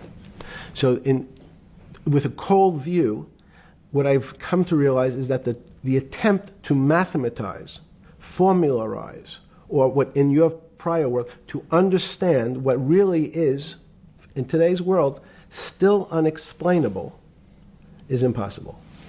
They're miracles. Your first head of Santa Fe was Christopher Langdon, I think. Langdon from Australia. But Murray Gell-Mann was Murray Gell-Mann was the funder. He was the rock. Yes, he was the rock. He was a Nobel Prize winner? Yes. Yes, and a wonderful guy. He came out and helped us with the Biosphere 2 project. He came with Chris Langdon. Yes. Chris Langdon was the operator, the day-to-day guy. Chris was doing artificial life. Right. Murray tried to lead his own artificial life. Yes. When Chris came to Biosphere 2 for the first big conference we had in 1994, he was one of the most impressive guys there among all the world's elite. Kew Gardens, the Lawrence Livermore Lab, the labs at Sandia, all the major universities, Lamont Doherty, all the big Earth observatories, Woods Hole. What set Langdon apart, I thought, and the reason I invited Santa Fe to be part of it, was Langdon actually made a presentation that everything, and he was making this to scientists, a lot of marine biologists, a lot of people that were just beginning, Wally Broker and people who were just beginning the study of climate change, at that time called global warming. That he made this compelling presentation that everything's really mathematics. Yes. It's all just back to math. And you have to, all these experiments you do, you're not, one of the reasons they're not considered by the high priest in physics as being real experiments is that they don't have a mathematical basis to it, and everything has a mathematical basis to it. Langdon seemed like a radical visionary. What happened to that concept? You go back 350 years. So you have Isaac Newton, you have Leibniz. From move forward, you have people like Heisenberg and Gödel, and what every one of those mathematicians and philosophers came to understand is that there's numbers can describe certain things, approximate certain things. But in fact, trying to put measurements and numbers on other things that are really unexplainable is folly. So 300 years ago, they said that unexplainable realm was God. And people who attempted, in fact, to explain the unexplainable, who said, yes, I understand the unexplainable, were charlatans, they were the occults, they were the astrologers, they were the con men. Alchemist. Yes. Well, no, alchemist was, in fact, they believed that there was a way to transmute one metal into another. In fact, they always wanted to see if they can create gold. There's no reason, if you think about it, they recognize that one metal is different than another metal because it has some additional pieces to it. It has additional neutrons or protons or electrons. So because they thought it was a machine, they believed it was a machine, if I can take 5 protons and add 5, that gives me 10, I should be able to get gold. Move everything around inside these systems, the molecules transmute one molecule into another, and if this molecule I've transmuted it into is gold, I'm a rich man. It's back to money. But there's something strange happens. Isaac Newton says, this is really weird. If I want to push a ball on the table, I have to touch it. Maybe I have to blow on it. But I actually have to push one side of the ball or the book to move that side. I'm pushing here, and obviously this thing is what appears to us humans to be solid, so it moves as one thing. But the only way to get something to move was to touch it or put a force against it. Okay, seems to make sense. Everybody has that experience. I want to lift a glass, I lift it. If I want to push a ball, I push it. If I want to pull a ball, I pull it. But he recognized when the ball fell off the table, it went in a different direction. How's that possible? Nobody pushed the ball down. And he said, this is crazy. Why did the ball go down? I didn't push it. I just let it go. So someone's pushing the ball, because I know that I am confident that the only thing that gets something to move is with a force that pushes. So there's a force that's pushing the ball down. In fact, he called it gravity. He measured how fast it was pulled, but never was able to explain why it happened. How is it? What is gravity? It's this. Everybody says, well, why did the ball fall to the ground? Because gravity took it. But what's gravity? That's, as Feynman would say, that's the name of the thing. We have no idea what it is. This goes to Santa Fe. They were trying to explain the unexplainable. Can we measure? Can we figure out a way to predict the stock markets using these types of chaos complexity? Before we get there, let's walk back through it. Let's go back to Newton. Sure. Pre-Newton and then Newton. What did Newton solve that for millennia up to Newton had not been solved? And then I want to go forward all the way to Santa Fe, what they were trying to solve. Let's start with just 2 or 3 of the basic guys, but let's go with Newton. What pre-Newton, it was what? And then why is Newton such a genius? In such a in the, I think mathematically they told me one time, I've seen there's been 115 billion people roughly that have lived on the earth. And of that 115 billion, Newton. Are you sure that's a number? That sounds a lot very high. We only have 7 now. I think in the history of the earth, I think I'll pull up the stat for you, but I think it's 115 billion people. They figure that probably is inflation. That's why you have lived on Earth. But he's one of the handful of the most important. What did he solve for? Why is he so important for how we live today? And then we want to go through Leibniz and the other 2 or 3 other major ones to get us to Santa Fe? Well, it's a long journey. This is the heart of what we're trying to do. Let me take a bit of a detour just Okay. a second. What if you went to high school and the last year in your high school, you took calculus? So Isaac Newton sort of invents calculus. Well, that sounds invents. Mathematicians. To torture seniors in high school before they graduate. Yes, but obviously no. Yes, the answer is yes. Certain people could never do calculus. Why is that? Why is calculus so? Why is that the dividing line between, to me, people who can handle that and can go on to do certain things, and people just hit the wall, even if they know math? It seems to me that there's that calculus is the thing that changes. It bridges. That's because it's about the theory of change and the theory of how things change. It's a great question. But in fact, what calculus does is it's somewhat philosophical. That's why mathematics is Newton wasn't a mathematician, he was called a geometer. That's what they used to call themselves. They understood geometry and numbers. But there's an old conundrum where it says, during Pythagoras' days, Zeno's paradox it's called, where they said, well, if the wall is 2 feet away from me, and I take one step that's halfway to the wall, that'll be 1 foot away. And if I take another step that's half again, that'll be half a foot away, and then 1/4 of a foot. I could walk forever but never touch the wall. Doesn't sound realistic, doesn't make any sense in our real lives of the physical. But what Newton understood is many problems were like that. Many things approached the wall, or in calculus, approached the limit, but never really reached it. So he said, it's okay, you don't have to reach it. We can do lots of the mathematics as if it was so close, it was almost there. And we could do lots of mathematics almost being at the limit. And this is really important, Steve, for today.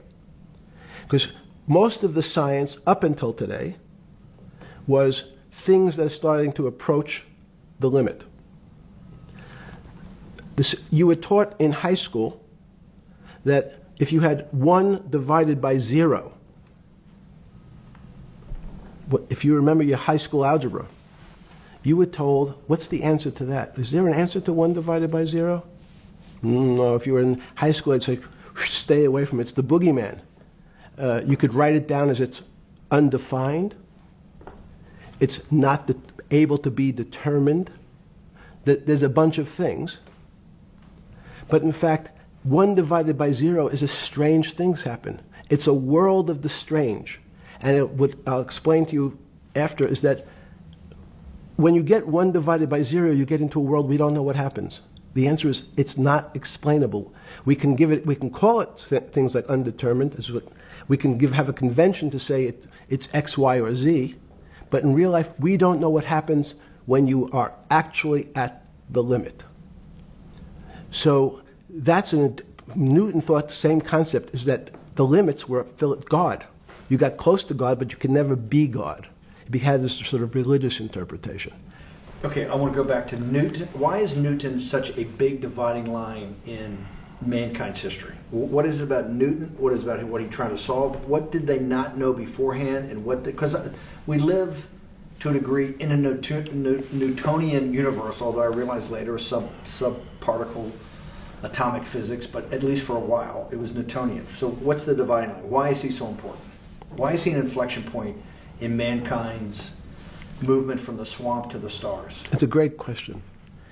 Stars was by Kepler. What Newton starts to allow us to do is to make accurate predictions. Remember that we've talked about that with money, about the things in our physical world, how cars, he didn't have cars, how horse carriages moved, how bowling balls moved, how pool cues and pool table balls. Had people tried to solve that before Newton? Many tried it? Heraclitus or Plotinus, Pythagoras had these greats that we hear about. Had they tried to solve the same problem? Not the same problem. They tried to again, what Pythagoras does, he starts to figure out this relationships in triangles. For example, everyone knows the a squared plus b squared is equal to c squared. That Pythagorean theorem, which is basically says these shapes in a triangle, each side of the triangle has a fixed relationship with the other two sides. That's strange. He knew, again, but it was all numbers. This was a system of things in the physical world, and Pythagoras says we can start putting numbers on things that help you predict how they will behave. You can add two triangles and make a square, some different shapes. They were looking at geometric forms. Newton says, well, I want to know how planets move. I want to know how things around me move. Can we find formulas? Can I find formulas that explain what I see in the physical world, how physical things interact and how they describe one another? Again, the fact that two things, two solid masses, for some very strange, unknown reason, unknown today, attract one another, no matter what they are. People have seen the experiment. You hang something, two little metal balls from a string, and they move towards each other. In fact, they move towards each other was a very specific. So when you drop the ball to the floor of this room, Newton says, in fact, the room came up a bit to meet the ball. The room moved. It's imperceptible. You can't really perceive that motion, but they attracted each other with certain ratios. So he started to be able to measure things in the physical world. And that was great advances. It also, now you wanted to move very quickly. Unfortunately, most people, especially in the 20th century, 19th century, said, well, like Newton, let's measure everything.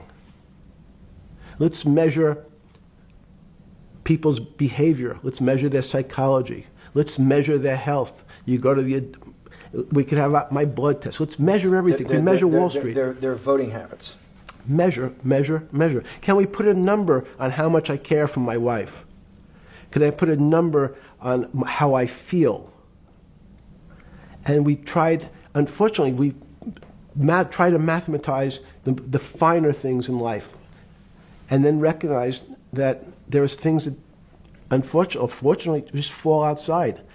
Schrodinger wrote a very famous book about what is life.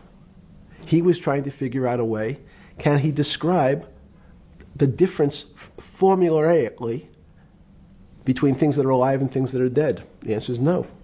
The things that are alive in my world are miracles, not magic. Magic has a bad connotation, trying to hide things. You don't believe in the spirit or the soul? That's what animates people, is your spirit or your soul. That's no. Have you ever seen someone die? When they die, their spirit leaves. Their soul leaves, no question. So There's no question to you about no that. question. There's no question to you that there is some animating life force within us that leaves when you're dead.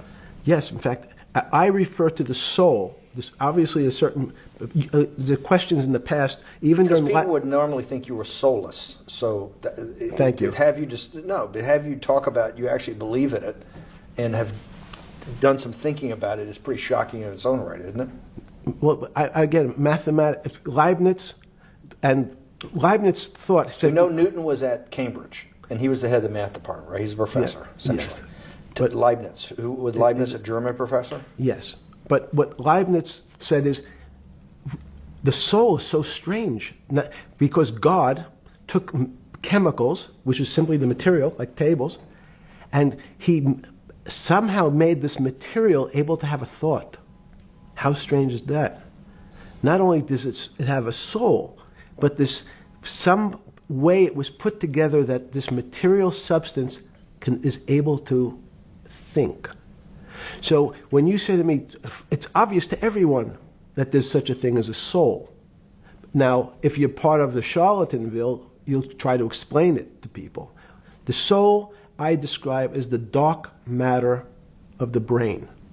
Why is it dark matter? Because in high energy physics nowadays you hear terms of dark matter, dark energy.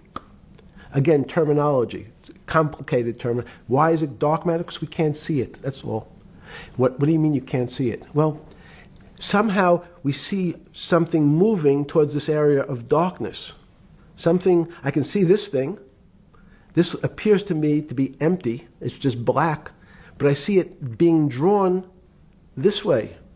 So I say, well, I know if this were matter, that would follow that equation. If this was solid, it would explain the way this particle moves. But I can't see anything here. So I'll just call it dark matter. And I'll say, I don't know what it is, but it behaves as if there was something there. The soul is obvious to everyone that there's something different between things that are alive and things that are not alive. But we have no idea what it is. It's currently unexplainable. I believe we need an entirely different system of analysis to try to figure out. But Sorry. No, with Newton, with all his alchemical studies and things he worked on the spiritual side, Leibniz that just talked about the soul, Schroeder talked about what is life. If a modern scientist or someone that you funded at MIT or at Harvard or one of these things talked in those types of terms, they would be considered to be a wingnut today, wouldn't they? They would not be. They would not be on the path for tenure, right? Unless they were in the philosophy department. This is exactly my point. We're talking about three of the greatest mathematicians in mankind's history that have really changed mankind. Talking like this, what happened? How do we get to a situation where they could not be in the high physics? They could not be in the mathematics department or working in high energy physics. Good. It's an easy answer. Newton was a combination of mathematician or geometer then and philosopher, and as time went on, those disciplines seemed to move apart. We had philosophy. Some of the philosophers can't do math, and some of the mathematicians. And again, mathematicians often break into two categories: people that solve problems. Those are more like geometers in the old days, just problem solvers. And then there's thinkers, theoreticians. They're more like the old movement towards philosophy. But neither one of those two groups have been able to figure out why something is alive as opposed to something that's not alive. No one's been able to describe what the soul is, but we all know it exists. And I think what we need is a new, science is a bad word. I think science only describes the things we already know about the physical world. In fact, there's an argument that the physical world that we see has been created out of our systems of mathematics. Mathematics, everyone knows mathematics describes the physical world much greater than it should, unless my view, the physical world really comes out of conscious beings that have mathematics. So they create it. This table appears to you and I to be solid. To a bat, because we have light that's bouncing off the table into our eyes, it appears solid.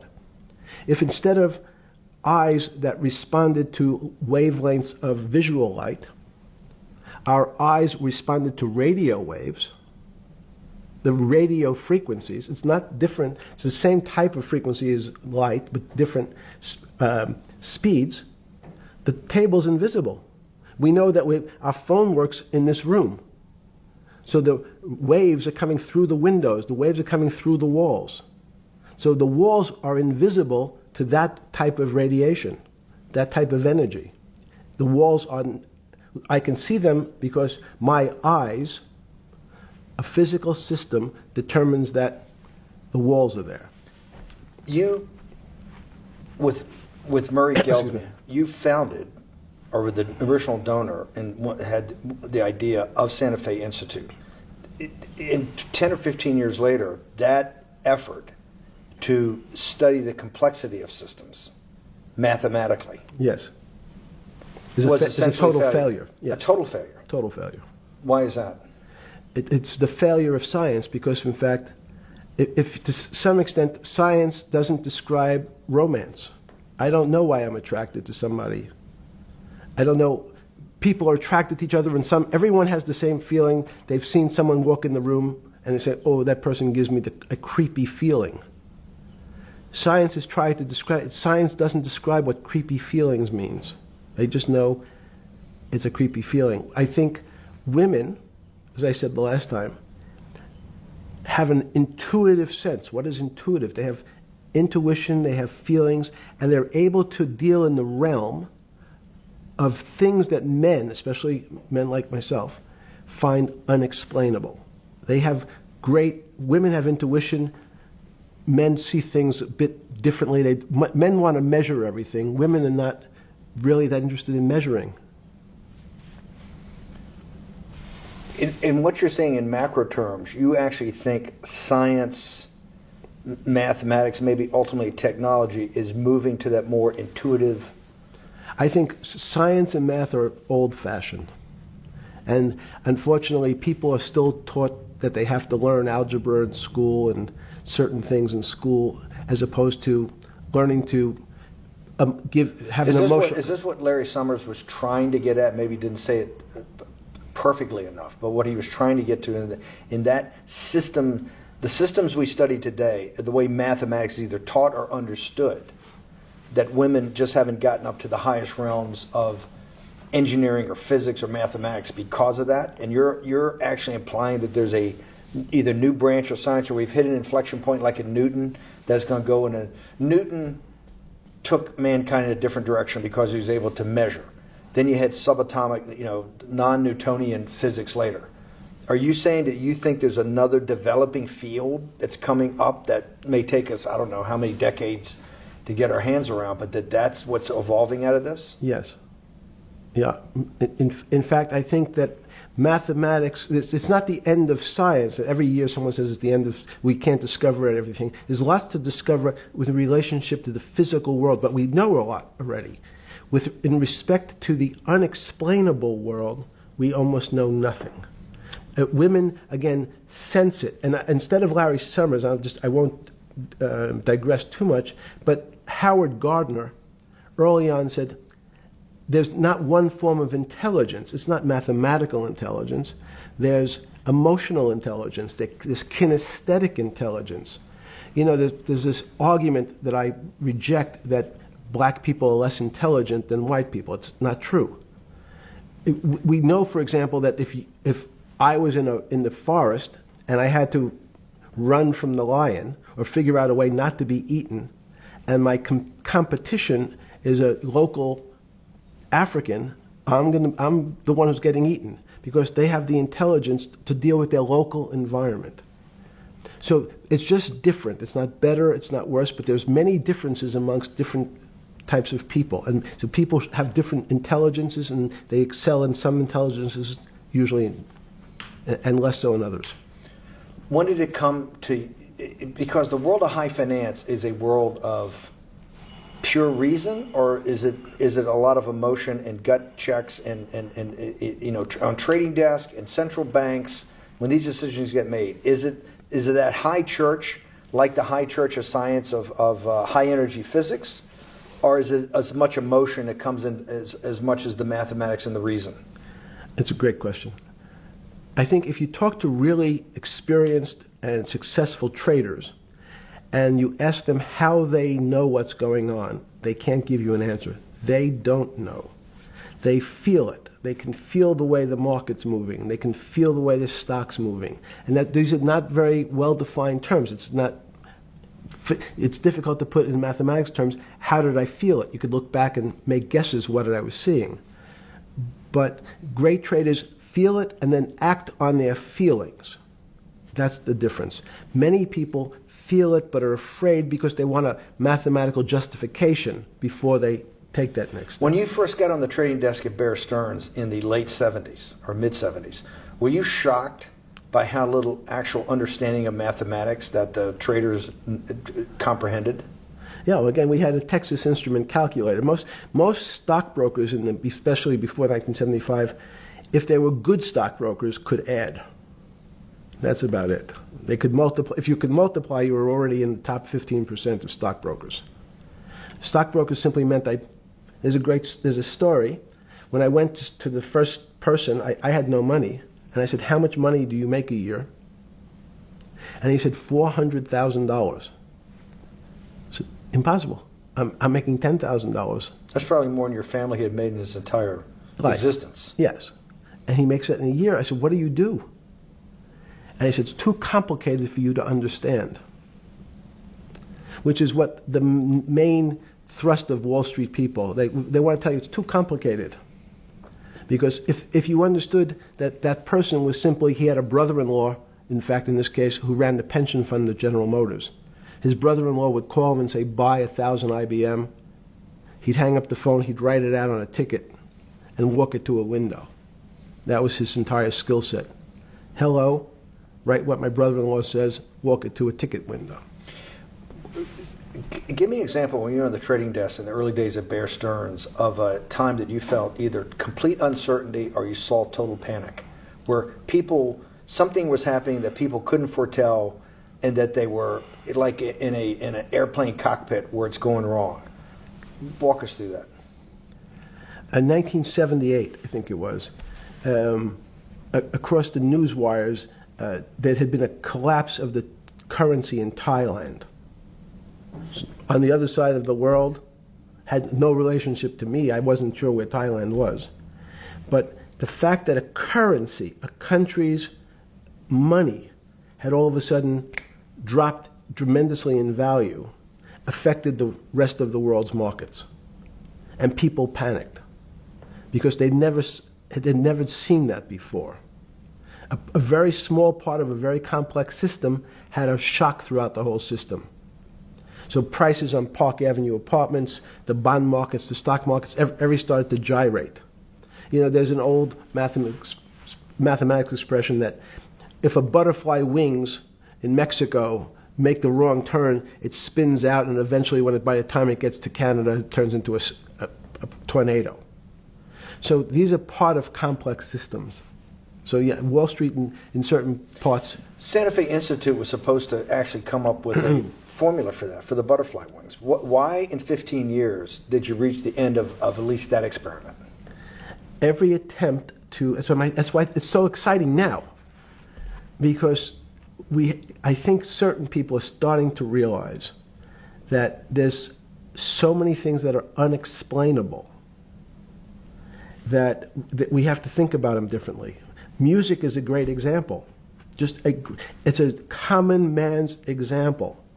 You know, when you hear a certain song, it makes you feel a certain way. How does it do that?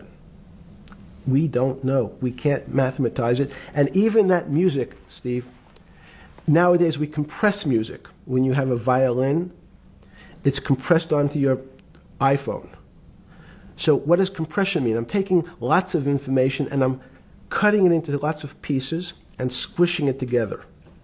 And when I squish it or compress it, I have to take out lots of pieces, but I say that they're not very important pieces. It's those pieces that we take out when we compress data, to me, are the most interesting parts of life. You just said a while ago, part of this new search for science may go back to when people were actually talking about a soul, and you said there's no doubt in your mind that there is a soul. Describe for me what you mean by that. What do you mean by soul? What do you mean soul different than the physical analog body that we're seeing on film right now? It's difficult to describe in words. I mean, I'm not a poet. Poems get a little closer to what that really means. But even the concept of what is life becomes complicated when you deal with plants and seeds. Is a seed alive? I don't know. Certain people would say, no, it's dead. When you're a banana, one of my favorite examples is the banana that's sitting on the countertop in your kitchen today. Is it alive or dead? What do you think about human life? What is human? Tell me about human life. But your banana is alive. That banana is breathing. It's on your. You say that's impossible, Jeffrey. No, it's not. Is the banana conscious? All these are words. So everyone's trying to fit a very complicated concepts into a very small box called conscious or alive. These don't fit in that way. So if you put your banana in a bag and put another fruit in with it, the fruit ripens faster because the banana breathes with it. We don't understand most of those things. So you asked the big question. Sorry. You talk about the life. What about human life? What about it? Tell me what do you think? What do you think human life is? It's a miracle. It's a miracle. And when I say miracle, I can't explain it, and I make no attempt to explain it at the moment. We don't know how to think about it. And anyone, again, another one of the Feynman quotes when he was talking about quantum physics. He said, anyone, Jeffrey, who says they understand quantum physics and quantum mechanics and quantum behavior, you know they're lying. Let's talk about it. That's post-Newtonian. Talk about what's the difference, who founded quantum mechanics, why is quantum mechanics taking Newtonian physics and taking it to the next level? It forms a much broader category. Let's go back to this desk. You use the thing of Newton using this desk. Why can't Newton's theory explain everything? Why did subatomic quantum mechanics or quantum physics have to come in to explain this? Well, so let's go right back to square one. Why is it called quantum physics? So quanta is a word that simply means packet, small amount. So it's quantized. So we recognized, when we recognized that this table appears, another very complicated word, solid to us, it's really made up of molecules or atoms. And atoms, we've given lots of names to what some of the behaviors. If you were in school, when you and I were in school in the 50s, the model was a little center thing in the middle, and an electron went around and around it. It was seen as a ball that went around and around it. And as we started to look at, say, well, let's see what this ball looks like. I want to be able to examine that little thing called an electron. We found that there was nothing there. There wasn't the thing. It was simply a cloud of energy that we can call an electron. So we already started to see mysterious things as we go into very super small quantities, quantum physics. So quantum physics started to go into the very small, and at very small distances, we see things that we can't explain. We just cannot explain. How am I doing on time? 4 minutes. Fine. And to summarize, no, sorry. Let's go back to human life. When do you think human life starts? It's not these. So you see, this is the question. You're asking me to measure something again. It's the disease. It can't be measured. You just hate making commitments. That's why I'm not married. I'm peeling this onion back a layer at a time. All your bullshit and happy target can't be measured like that. Is that to say measure it's a commitment. You don't even like a commitment when you answer a question. I don't. As they say in golf, commit to the shot. I don't know what it means to be measured. You do know what it means to be measured. You're one of the leading currency traders, hedge fund guys, or stock market financial wizards. You're in the high priesthood of high finance. You certainly know how to measure. That's why you're a billionaire. Any other answer besides that is total and complete bullshit, and you know it. I know very few things. You know things can be measured. You measure every day. You weigh and measure every day. You weigh and measure people. You weigh and measure leaders. You weigh and measure economies. You weigh and measure politics. It's a very good. You weigh and measure. You weigh. Hang on. Your whole life, in fact, is measuring. So what you've now done is a great thing. Is you've used the word measure, a mathematic term, in the common vernacular and abused it. So I don't even recognize what it means. It's so abusive to my field. Why? And let's go to that. In mathematics, measure means what specifically? There's no specific. It's an approximation, or giving something a number. Einstein said, we're not asking you to go to the 9th decimal point. You didn't say that before. No, you're not going to the 9th. I don't even. What if I say measure how tall are you? You'd say, in your case, 6 foot. 6 feet. But is it 6 foot 1 inch? Give or take, between 5'11" and 6 feet. But what's that? So the question is, I want an accurate. I got Zeno's paradox. I don't even know what it means to measure you. Am I measuring the top of your hair, the top of your skull, the finer, the more. You're being rabbinical. This is like. I shaved my beard off. I used to be rabbinical. No, my point is, isn't that going through the Torah where you're parsing every definition? No, however we broadly define measure, your life literally is about measurement, is it not? It's about putting numbers on things so that I can try my best. That you can call it whatever you like. If that Well, that what do makes you feel better. What do you know? No, Because I I'm want to trying make you relate it happy. back to your scientific inquiry. No, even a number.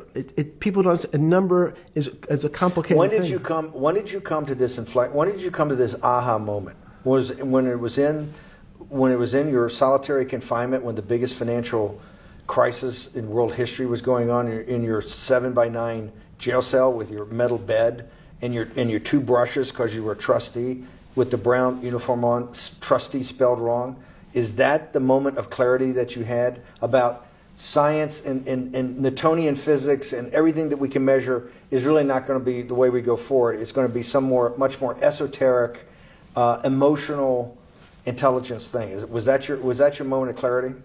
I wish it was, because it would make such a great story for this interview, but it's not. It's the fact that I lead such a privileged life to come across. But when did you? If it didn't happen then, when did it? Or did it happen before? I was going to hopefully get to the. Okay.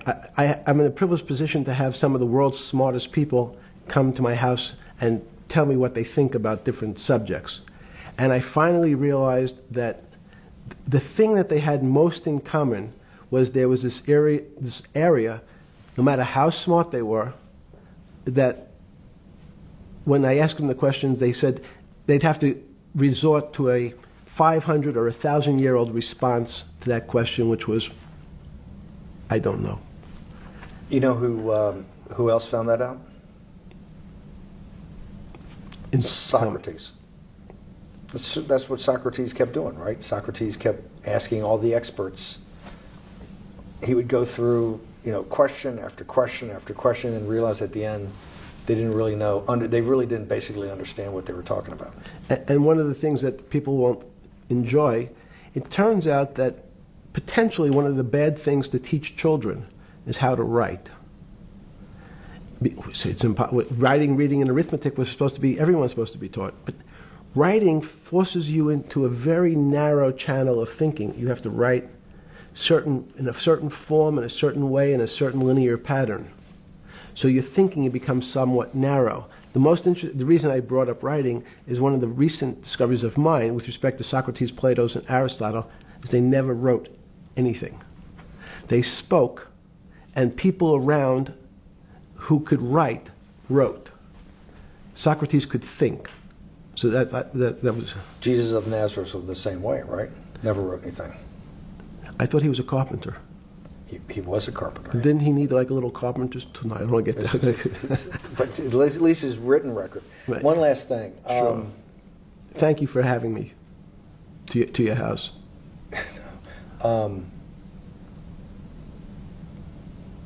Vegetable juice. Let's go back. Look what vegetable juice does. When did that? The beginning of that. Was there any one aha moment in all these great thinkers? Did it happen before 2008? Was it after? That came up over, I know, many years. But when did you actually realize, hey, something new's got to be developed? Yeah, that's great. Is that because again, I'm privileged enough to have people around me who've given lots of philanthropic gifts to institutions of higher learning, and when I said the impact, how do you judge the impact of your giving? And we sat down and said, no really new ideas have come out. And I realized that, of course, it hasn't come out because we've been looking at using science and mathematics, and it's the wrong tool. It's obvious. Institutions that are set up and try to put forward knowledge and understanding and truth, should they take your money? Derek Bach at Harvard said, taking money for good causes is a good thing. So if Hitler took all the gold out of the teeth of the Jews and said, I want to give this to Heidelberg University to fund the Leibniz chairs so that I can study high energy physics, Derek Bach would say that was fine? Again, these questions are questions where good people on both sides, like your Charlottesville, could differ. I don't know the answers to these questions. So tell us the two. Give us the two answers. The one answer why it shouldn't be, and then the one answer. Derek Bach says, I'll essentially take cash from anybody because I got so many projects, so many good guys, and this is the way I'll do it. So I'm indifferent to where the cash comes from. Money's money. And if I got good guys, I'm the fiduciary that says these are good people and this is good research, okay? I'll take the cash from any source, including you. What's the other argument? Let me give you that. I know in my case, Is your money dirty money? If you live, I just asked a question. Is your money dirty money? No, it's not. So, in fact, why is it not dirty money? Because I earned it, But you earned it. I earned it legally. We went back to this before. You earned Yes. it. You earned it, advising the worst people in the world, right? That do enormous bad things, and just to make more money. So, instead of asking me the question, should you take the money? Because I think it's a legitimate question. You think it's a legitimate question? Yes, no Why? question. Because I think ethics is always a complicated subject. But I can tell you that with the money I gave to help try to eradicate polio in Pakistan and India, instead of asking me whether that money should be given to these children for vaccines, I think you might want to ask their mothers who received the vaccine, who know their child now won't get polio, and ask them if Epstein should have helped these people. You're a mathematician. We walked into that clinic where they're giving that money out to these people that are in the most dire straits of poverty and sickness, and told them that the money was coming from class 3 sexual predator? Tier 1. Tier 1's the highest and worst? No, I'm the lowest. I'm the lowest. You're the lowest. Okay, Tier 1, you're the lowest. But a criminal. Yes. That the money came from them. What percentage of people do you estimate? I understand you don't like probabilities. Do you estimate would say, I don't care, I want the money for my children? I would say everyone said, I want the money for my children. Did they know where the money came from? I think if you told them, if I told them the devil, 100%. the devil himself. The devil himself said, I'm going to exchange some dollars for your child's life. Do you think you're the devil himself? No, but I do have a good mirror. It's a serious question. Do you think you're the devil himself? I don't know. Why would you say that? Because you have all the attributes. You're incredibly smart. You remember, the devil is somebody who knows. Smart?